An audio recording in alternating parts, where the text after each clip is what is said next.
Agreed. I'll just throw it out. Somebody, I think I'll. Okay, guys. So we do have a little bit of notes today. We're talking about potential energy. What is the setup? The anti-glare. Anti-glare? You can foresee it. I think that requires actually writing my whole essays on applying. Okay. So to start off, I kind of have just a little bit of review. We've already kind of covered this, so I just kind of threw it all on here again, just kind of get going before we get into potential energy. So remember, the work done on an object causes its kinetic energy to change by an amount equal to the net work done.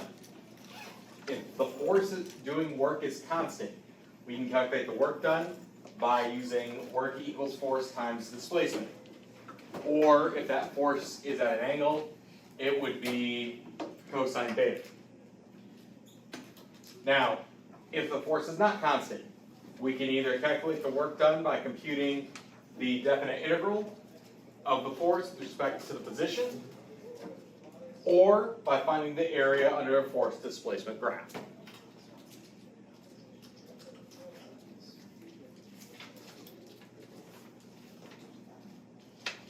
So going into force and potential energy.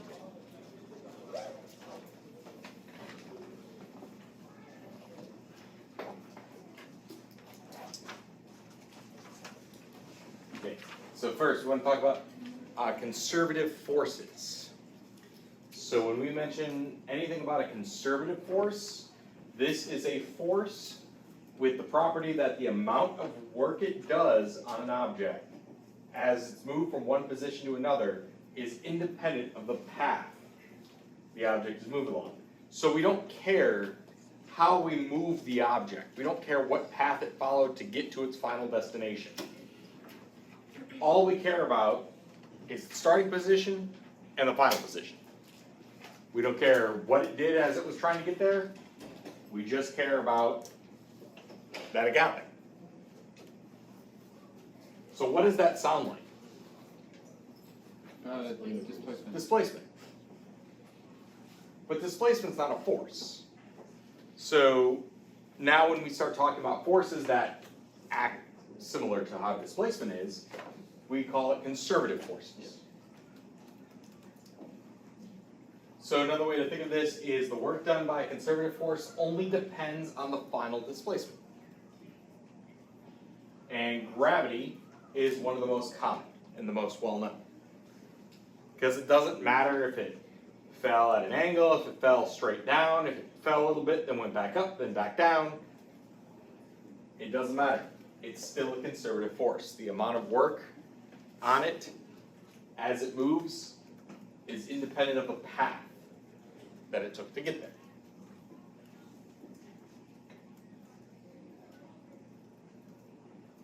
Because if we had, let's say I was holding something and I let it fall to about right here. Did gravity do work on it? Yes. Let's say then I push it up and let it fall again. Did gravity do double the work? No. It's only the same amount, but when I pushed it up, now I did negative work.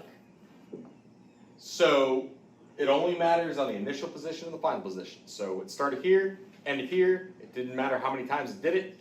It's still the same amount of work.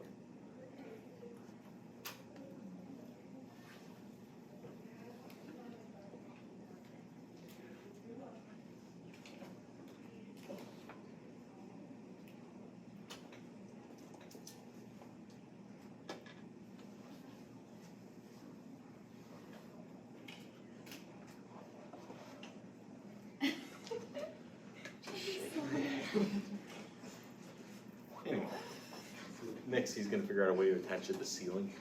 I know. Oh, that's a good plan. They'll have those glasses that Wedge it wedge between the the tile. That's one camera.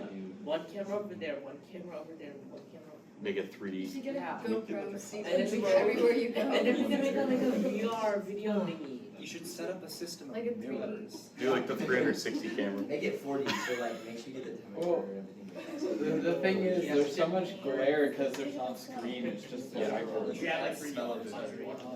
Maybe, Okay. maybe I should just buy Mr. Zacho a screen, maybe that's what I should do. Yeah. This is such a yes. Well, we're supposed to be getting new projectors, but have again. This year or no? Well, they're still that doesn't solve the Well, problem. it started last year, so some rooms have them. Anyway, okay, so here's the example, guys. We have a 2 kilogram box lifted from the floor to a height of 8 meters, then down to a final height of 4 meters. What was the total work done by gravity during this motion?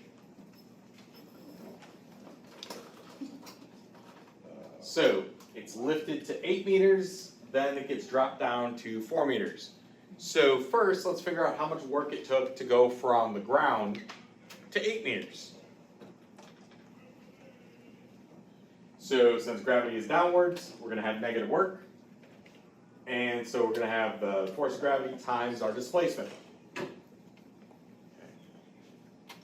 And so when we plug in our values, we get amount of work done by gravity of negative 160 joules from 0 to 8. Then it goes from 8 to 4. Let's figure out how much work that took. So same thing, but now from 8 to 4. So we do that, we get 80 joules.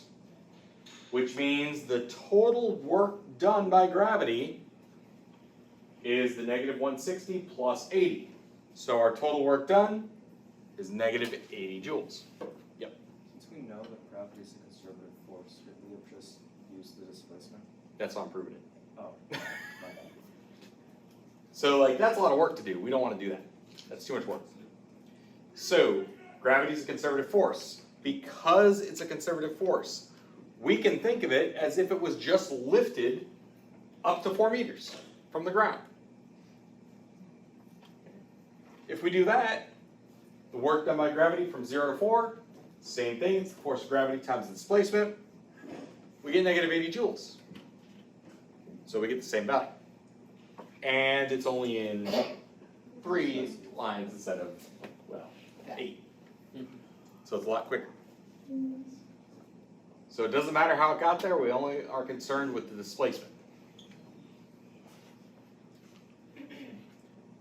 Any questions on that?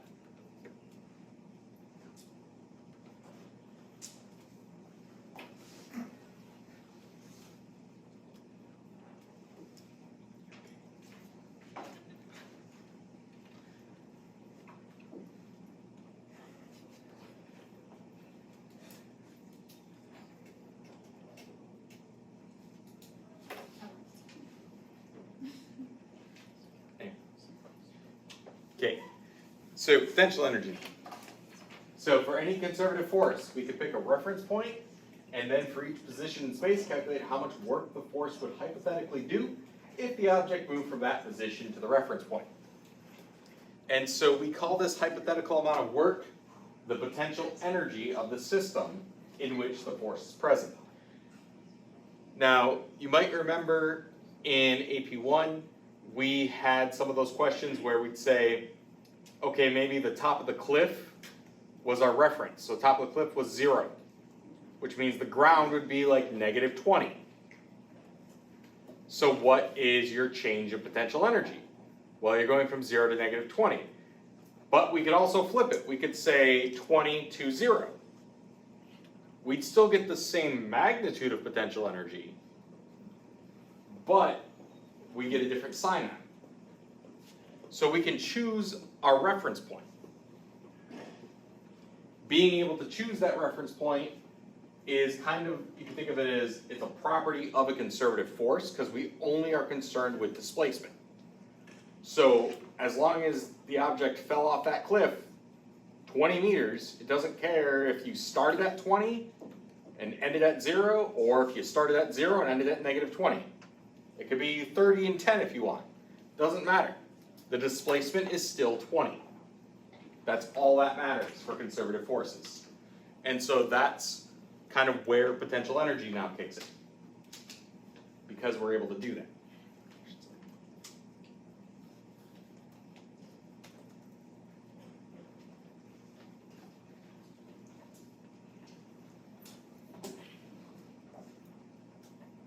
we say it's hypothetical because it might not have happened yet. If I'm holding something like this, does it have potential energy? Yeah. Yes, it has the potential to fall. But if I never drop it, then it never happened. But it had that potential. It's a hypothetical amount of work that could be done.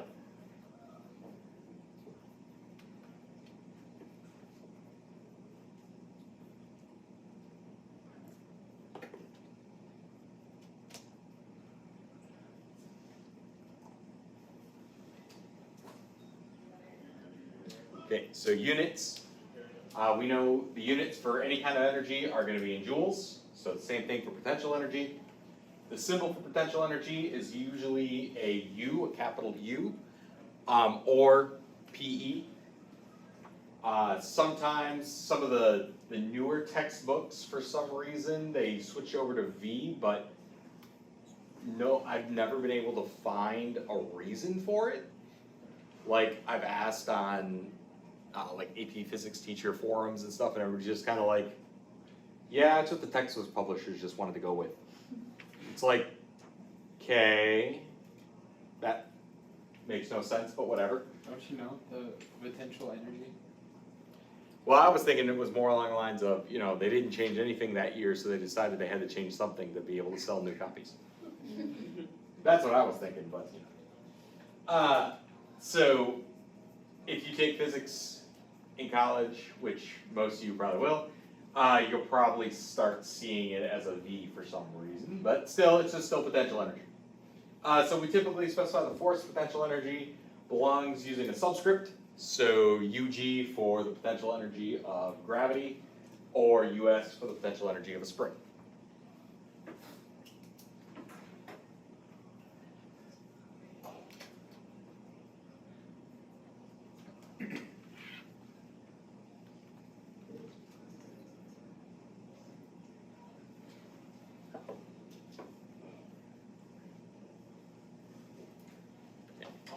So gravitational potential energy.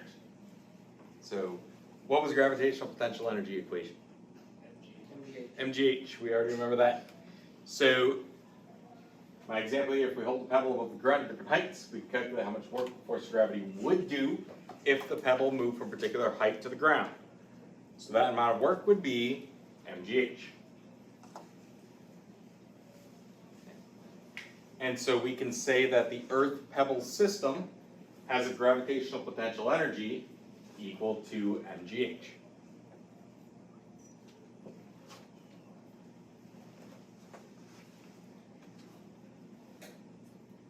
Now, in my example up here, I'm saying that it's going from the height to the ground, and I'm saying the ground is our reference point, so that'd be a height 0.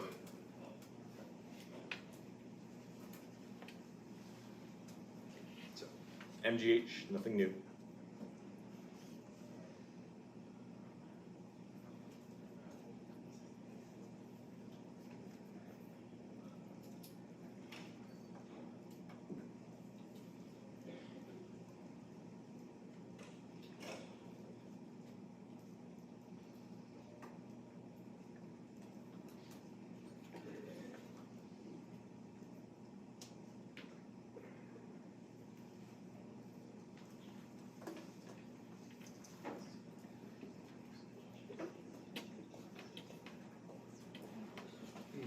Are there any other conservative forces?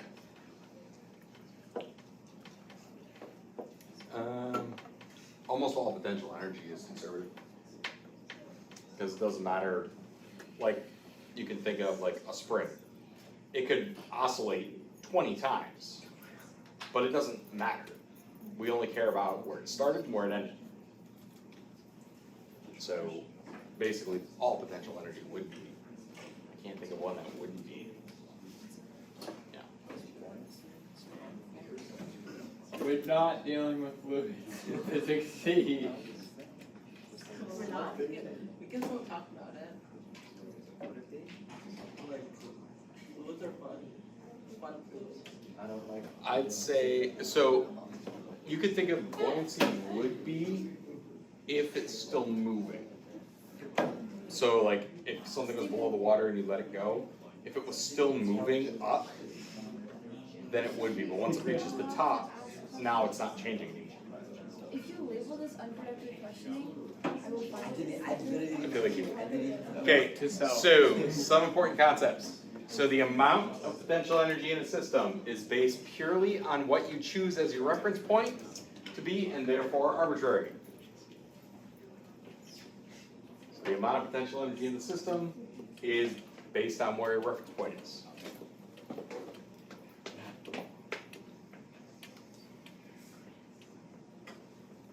Remember, a single object cannot have potential energy on its own.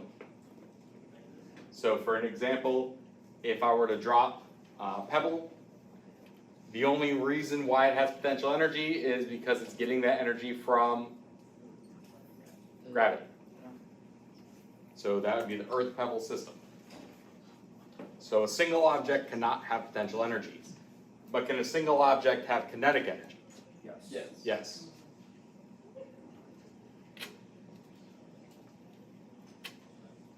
Potential energy can only be defined for a conservative force. And to increase the potential energy of a system, you must do work on it.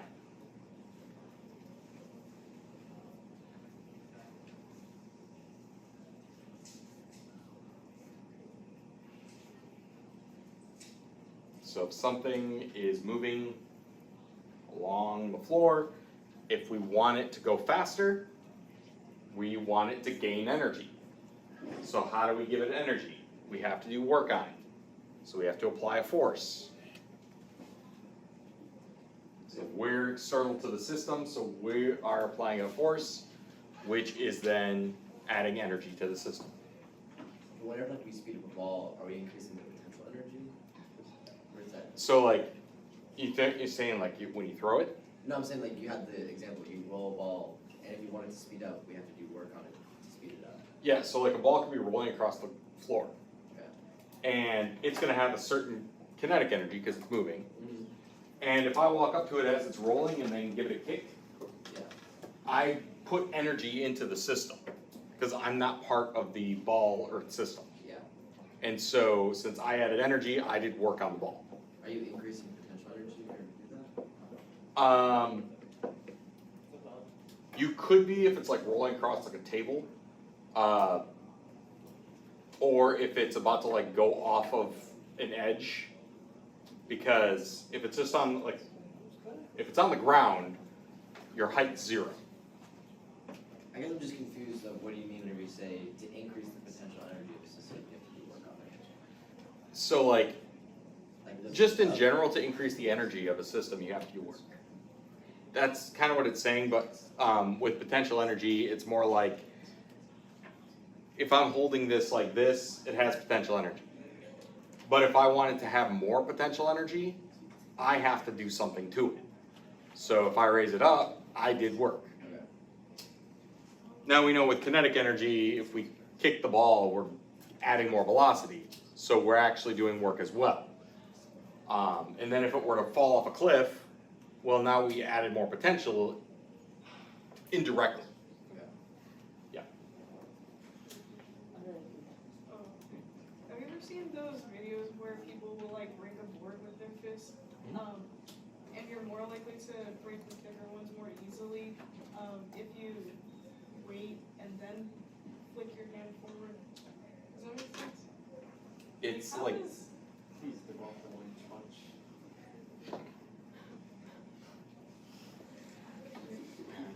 But like if the distance is the same, if I just held it like this for 1 second and then punched it,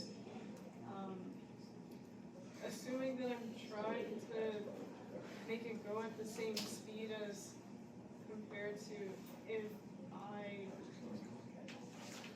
thrusted my fist forward with the same speed but waiting longer. you're saying like you're applying a force over a longer period of time. Is that what you're saying? Or you can say that it builds up potential energy because you're waiting. Yeah. No, you wouldn't build up How potential. does that work then? Potential energy, like, Online? Like, I think people are like, whenever they take a second, they're like,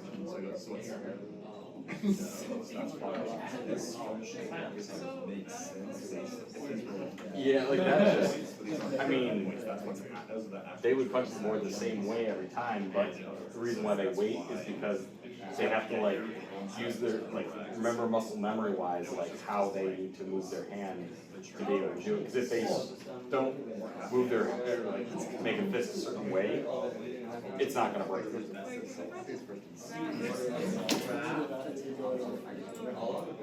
so the point is, it's nothing to do with physics.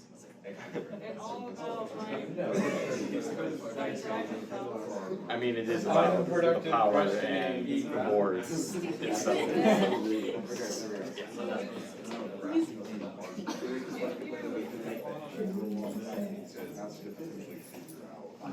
Okay, so it really is nothing to do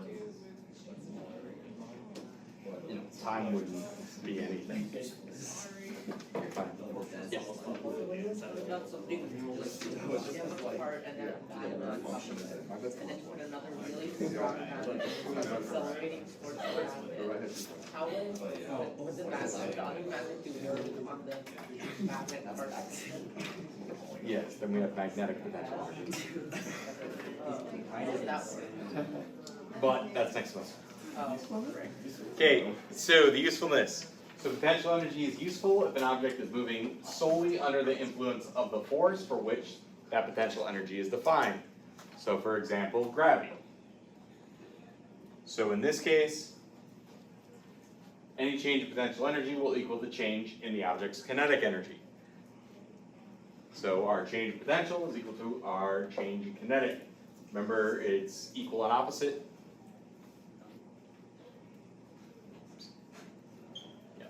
So the minus sign is just the loss of potential energy leads to a gain in kinetic energy and vice versa.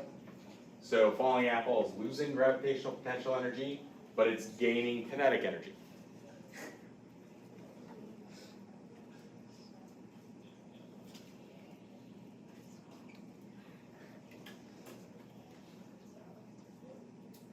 Yep. If you were to graph the potential energy of the spring or a pendulum, would it be linear or how would it look? It would be sinusoidal. Because it depends on the stretch line. Wait, okay, so if you have, sorry, Steven? if you have an object like this and you're like, okay, it has this amount of potential energy here, but then you just like set it down, do you just say that you did that work instead? You mean if you just kind of like set it down on the ground then? Well, no, if I'm like, alright, it's got this potential energy, and then, oh, I think, yeah.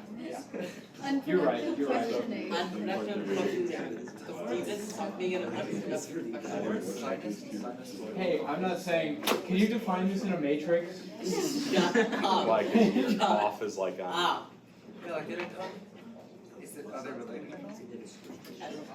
Matrices Uh, are your Not friend. that I know When? of.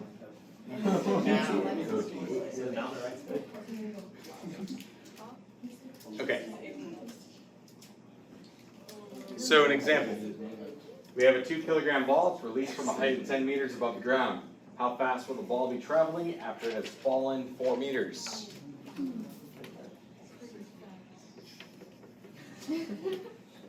So we know that our potential energy is our change in potential energy is equal to our change in kinetic energy. We know that in this case, what type of potential energy do we have? Gravitational. And kinetic energy is, what's the equation? MGH. Kinetic energy is 1/2 mv. Yeah, 1/2 mv squared for kinetic energy. So basically we have mgh minus mgh equals 1/2 mv squared minus 1/2 mv squared. Remember, as we're losing our potential, we're gaining kinetic. So that's why there's that negative in front of the kinetic here. So, I distributed that negative just to kind of get rid of it.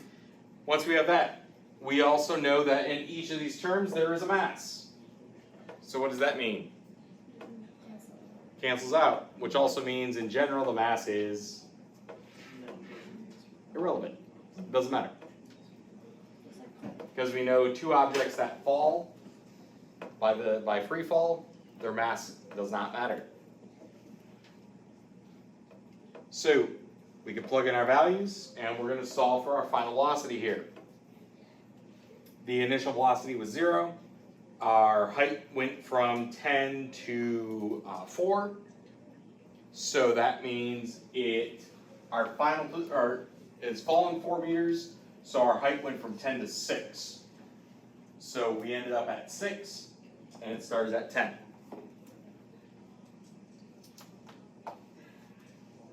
So we start putting things together and simplifying, and we get 80 equals v squared final, and so the square root of 80, which is about 8.94. So the final velocity would be about 8.94 meters per second after falling 4 meters. It was 40 times 2. 40. Oh, that's Yeah, I moved the half over to that, like on the same set.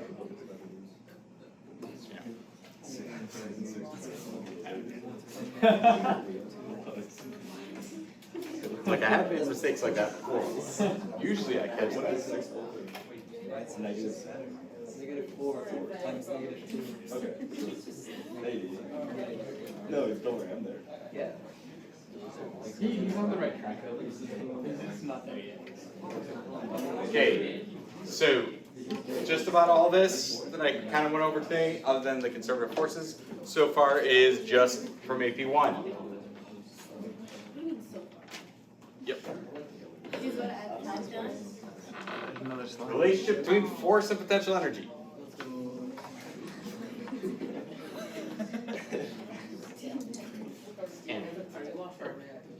So, if an object is moving subject to only some conservative force, then the net work done will be the work done by that force. So, basically this is just the net work is equal to the work done by the force, which is equal to the force times displacement. So if something's in free fall, for example, the force acting on it is the force of gravity.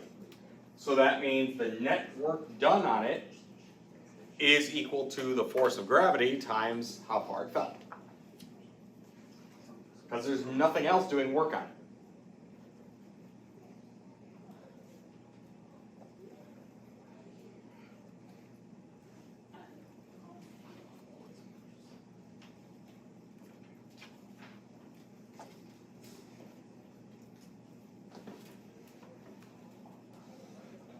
We also know that the work done on an object is equal to the change in kinetic energy. So by the network energy theorem, the net work done on an object is equal to the change in kinetic energy. We also just said that our change in potential energy is equal to our change in kinetic energy. So we can put all this together now. So we get the force times our displacement is equal to negative potential energy, negative change in potential energy. Or we could say the force is equal to negative change in potential energy over our displacement.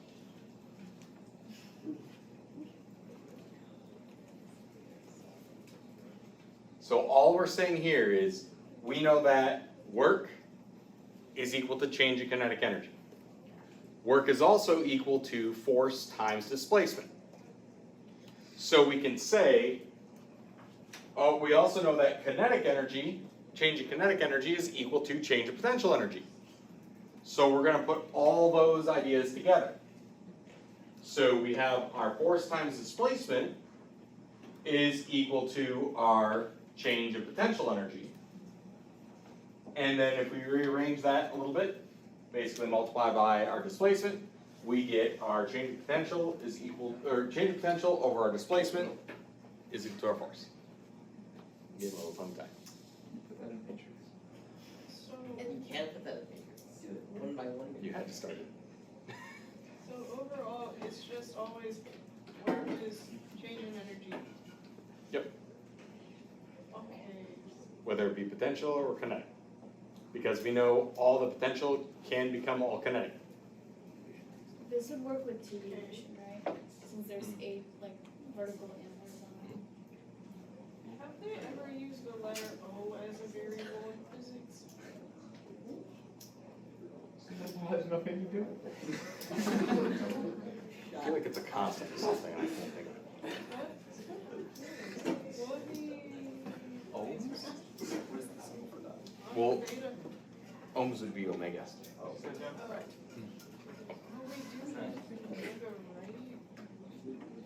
Use it. If I remember.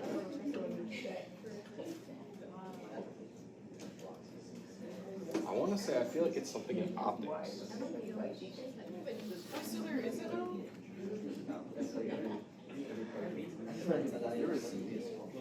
Can we move on?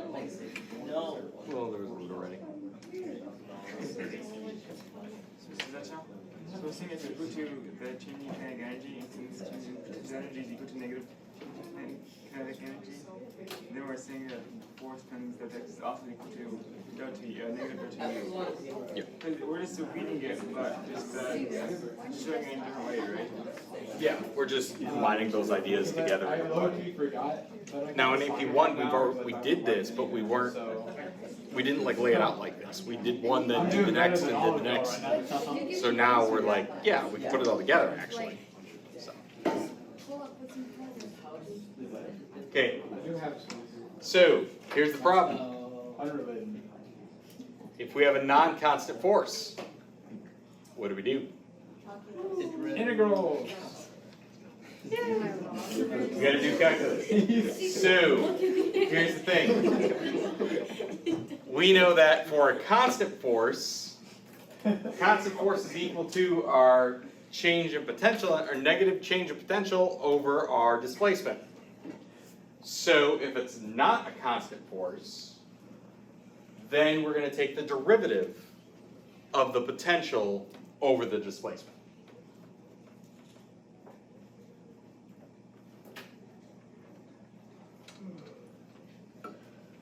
So it's like the previous equation, but derivatives. Yep. So conceptually, we could think of this as if the potential energy is changing so much as position changes. We know that as potential changes, our kinetic's going to change. So the force is also going to change. So it means if we know the potential energy function, we can then use our calculus to determine what that force is. Or at least an equation for the force.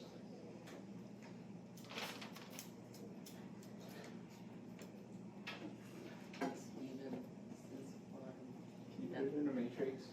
you can't put in the matrix. This does not have to do matrices just for Steve. It seems like he really wants some more matrices. It seems like Steve. I wonder what would happen if Arya didn't have his inspired. What? What? Hey, would you do matrices by hand? No. Why? Oh, so Yeah, it's just yeah. he's just trying to flex his calculator on us. Yep. How much is the matrix? That's the whole point, is you're just flexing your As calculator? much as the calculator. What? That's The whole point of this is just so you can flex your calculator? No. It's so easy. If you have a calculator, if you have a TI Inspire, There are some things you can do easily by Okay. the government. So here's an example of this. Okay, guys. So we have a 4 kilogram object that moves along the x-axis, subject to a conservative force, with a potential energy function of 2x squared minus 4x. So our potential energy is changing with position. As our potential energy changes, we know then our kinetic energy is going to change. So what we're asked first here is, what is the force acting on the object at x equals 3 meters? So the first thing is, we need to find the force function. But we have the potential energy function. So what are we going to do? Integrate. Derive. We're going to derive. Oh. So we're going to take the derivative of our potential energy function. And remember, there we go.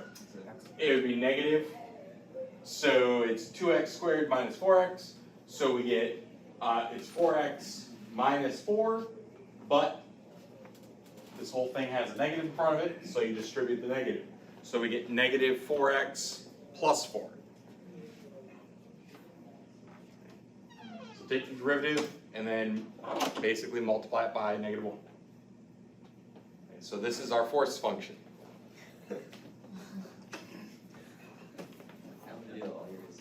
Anyway, once we have that force function, we want to know what the force is at 3 meters. So what do? Just plug it in. Plug it in, we get negative 8 newtons.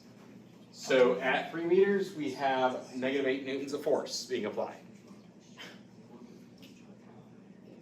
Any questions on that part? Wait, why did you add a negative to the equation? So going from potential energy to force, it's going to be a negative of that. But So the derivative itself would be 4x minus 4x minus 4, yeah. And then just multiply the entire thing by negative 1.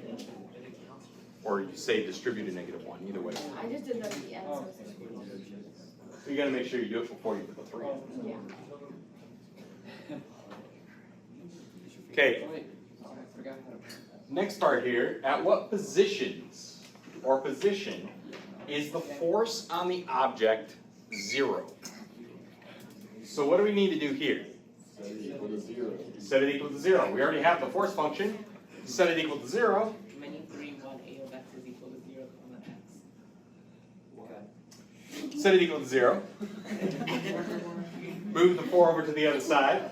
And so we have a force of 0 at a position of 1 meter.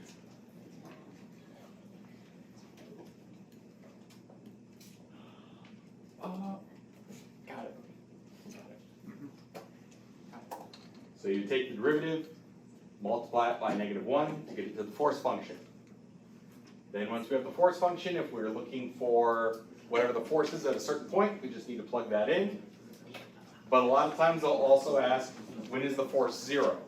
So then you just set it equal to 0. Questions on that?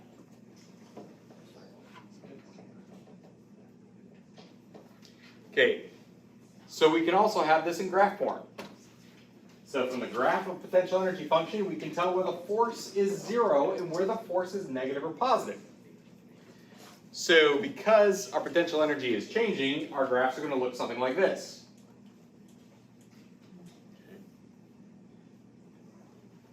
So we know that our force function is equal to the negative of the derivative of the potential energy function. So with that idea in mind, when our force is 0 is when du dx is 0. So basically when our slope is 0, that's when our force is going to be 0. Because if this side is 0, then the force has to be 0. Think of it that way. So when our slope is basically 0, so like when it gets to that hump, then our force would be 0. When we have a negative slope, the force is positive. It's the opposite. Because remember, there's the negative out in front here. So it's flipped. So when we have negative potential energy, we actually have positive force. Right, that makes sense. And of course, the opposite would be we have, when our slope is positive, the force is negative because because of the negative there.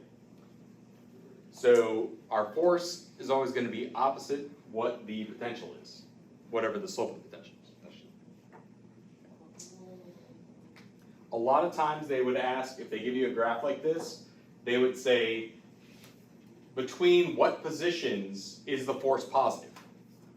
So here we could say like 0 and, I don't know, maybe this would be 2. So between 0 and 2, the force is positive. Yeah. Wait, so du dx is negative when, and therefore f is positive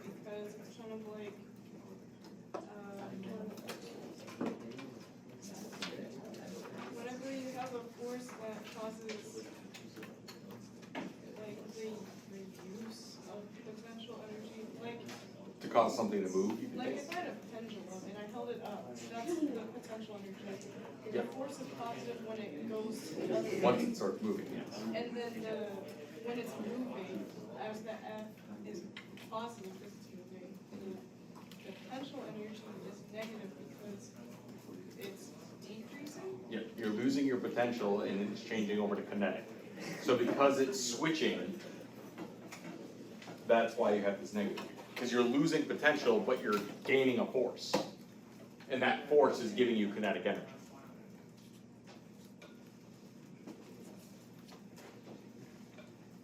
Yeah.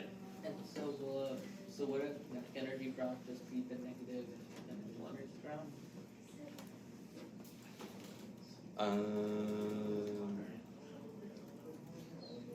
For the most part, yeah, it would just kind of be flipped. Okay, so here's an example of something that they might ask you. So an object is subject to a force, the potential energy function as shown below. The object is moving to the right at x equals 3 meters with a kinetic energy of 2 joules. So part A, is it speeding up or slowing down?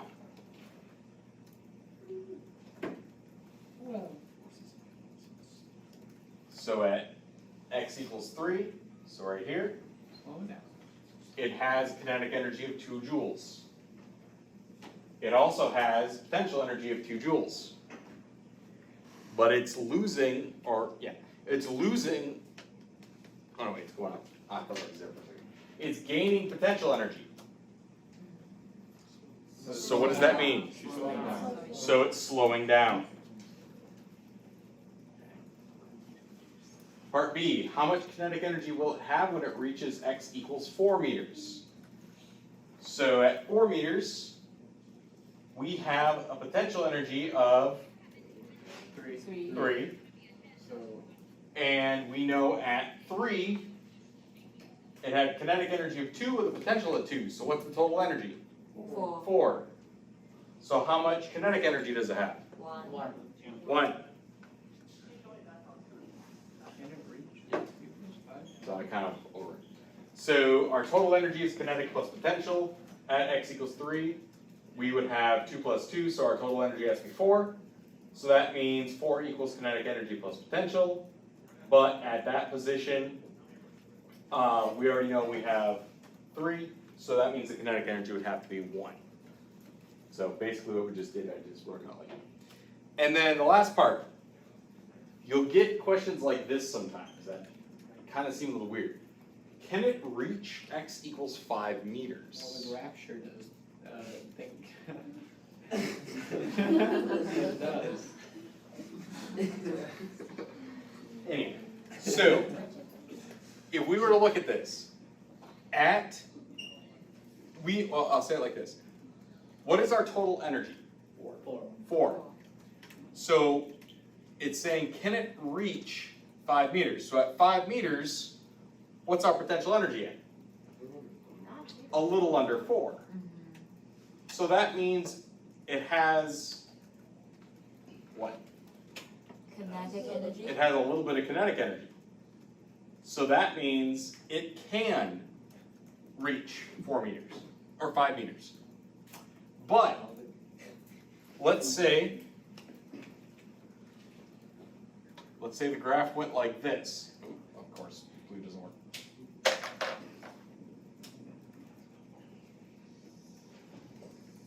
Let's say my graph was like that. No. Well, now to get to 5 meters, it needs 5 joules of energy. We don't have Would that. it Oh. reach exactly what's the one? It would basically reach it exactly and stop, because there wouldn't be any energy to keep it going. And so think of this, I think of it as like a roller coaster in a way. You go down, if you have enough energy, you'll make it over the hill. If you don't, well, then you can't make it over the hill, you go backwards. Well, in this case, if we only have 4 joules of energy, and we need 5 to go over the hill, we can't. Oh. So in this case, in the red here, we wouldn't be able to reach 5 meters, because we don't have the amount of energy to get to that point. But since it is slightly below 4 joules, we can make it to that point. Does So that's how you would read one of those. Yes.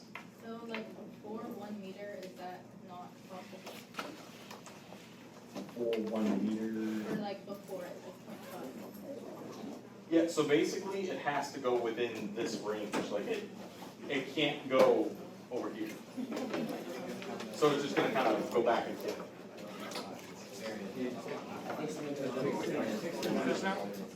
Here, 1 second, I'm gonna see something. Cool.